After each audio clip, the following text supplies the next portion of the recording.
On a quiet Friday afternoon, April 8th, at exactly 2:47 p.m., I glanced at my watch as car doors slammed outside my lakefront cabin.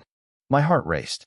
I was expecting federal agents for a critical meeting, but I wasn't prepared for the chaos about to unfold. Through the window, I saw Margaret Voss, the ruthless HOA president, storming toward my door, flanked by two burly security guards, clutching what she claimed were federal court orders. Little did she know, she was walking into a trap that would unravel her entire world. My name is Nathan Caldwell, a 42-year-old marketing manager who thought he'd found peace at his grandfather's cabin on Lake Haven. For 3 years, I'd lived a simple life: coffee on the deck, remote work, and feeding the ducks at dawn. But Margaret's arrival that day, screaming about eviction and waving forged documents, turned my sanctuary into a battlefield. Her face drained of color when she saw who was at my kitchen table: Attorney General Daniel Pierce, calmly watching her commit federal crimes in real time. My story began 3 years ago when I moved into the cabin my grandfather, Thomas Caldwell, had owned since 1995. Lake Haven was my haven: calm waters, quiet neighbors, and an HOA that seemed reasonable. I was wrong. On March 15th, around 7:15 p.m., an aggressive knock shattered my evening. Margaret Voss, late 40s, with perfectly styled blonde hair and a smile that hid venom, stood at my door. As the Willow Grove HOA president, she carried a clipboard and an air of authority. "Mr. Caldwell," she said, her voice dripping with false sweetness, "your dock violates safety standards. It's a community hazard." She thrust official-looking papers at me, citing structural noncompliance and demanding a rebuild within 72 hours.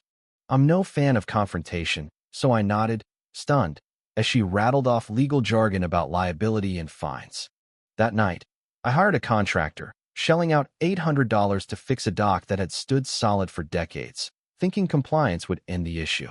I was naive. 24 hours later, Margaret was back, this time targeting my grandfather's wildflowers, claiming they violated community aesthetic standards. Another $600 to replace them with HOA-approved plants. A week later, she returned, outraged that I was feeding the ducks, something I'd done daily for years.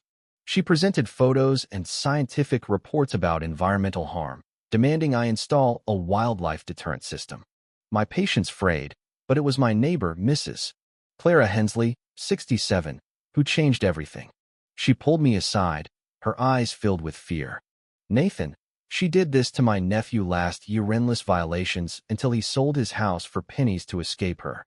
That's when I realized this wasn't about rules, it was harassment, and I was her latest prey. Digging through my grandfather's old papers, I found a hand-drawn map from the 1890s marked Treaty Land, Federal Protection, in his meticulous handwriting. It sparked hope, but I needed answers.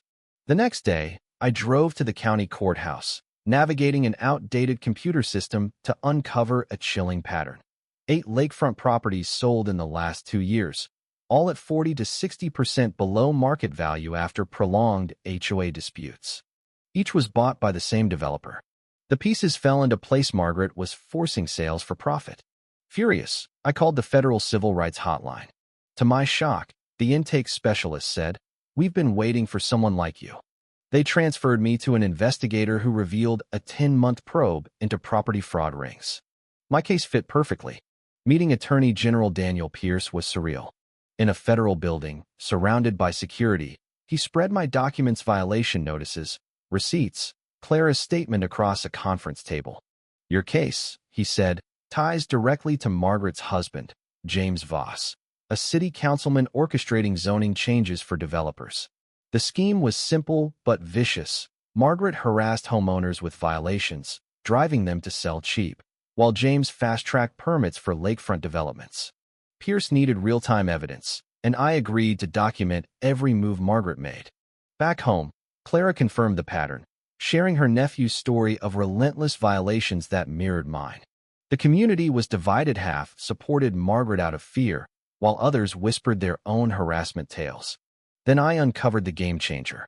Buried in my grandfather's files were letters from the Department of Interior and the Bureau of Indian Affairs, naming him a tribal liaison for the Ojibwe tribe for over 40 years. My cabin sat on federally protected treaty land from an 1890 agreement, immune to local laws, including HOA rules. Every violation Margaret issued was a federal crime. I kept this secret, following Pierce's advice to let her incriminate herself. A government specialist confirmed the treaty status, verifying my cabin's coordinates with GPS. Margaret, unaware, grew desperate. She drove by daily, sent threatening letters, and spread lies that I was a dangerous conspiracist. Clara warned me Margaret was planning something by emergency federal order to evict me. Friday, April 8th, was the showdown. Pierce arrived with a federal historian and a Bureau of Indian Affairs representative, their treaty documents spread across my table. As the historian explained the land's protected status, Margaret burst in, uninvited, screaming, "This is a federal court order. You're trespassing on government land." Her fake documents and hired guards backed her bravado. Then she saw Pierce. Her confidence crumbled into panic. "Mrs. Voss," Pierce said, his voice ice cold, "I'm Attorney General Daniel Pierce. You've just committed multiple federal felonies." Margaret doubled down, shrieking about her husband's political clearance. Every word added charges: fraud, harassment, witness intimidation. Her guards fled, realizing they'd been duped. Pierce arrested her on the spot, listing her crimes as neighbors gathered outside, witnessing her downfall. The aftermath was swift and staggering. By Monday, federal raids hit 3 counties, seizing evidence from James Voss's office and connected developers. Margaret, from jail, tried bribing victims like Clara to stay silent, each call adding to her charges. 8 families who'd lost their homes came forward, their stories mirroring mine. The financial trail revealed $15 million in profits from forced sales. James faced 12 years in prison for conspiracy, the corrupt sheriff 6 years for bribes, and others faced charges. Lake Haven was designated a permanent cultural protection zone, doubling property values overnight. The HOA transformed, with new leaders prioritizing transparency and community. I took a paid role as a federal liaison, continuing my grandfather's legacy. 6 months later, in a federal courtroom, Margaret received 8 years for racketeering, fraud, and civil rights violations. James got 12. The financial restitution $15 million restored victims' lives. Clara's nephew bought back his home, others rebuilt. My case became a national model, taught in law schools and police academies.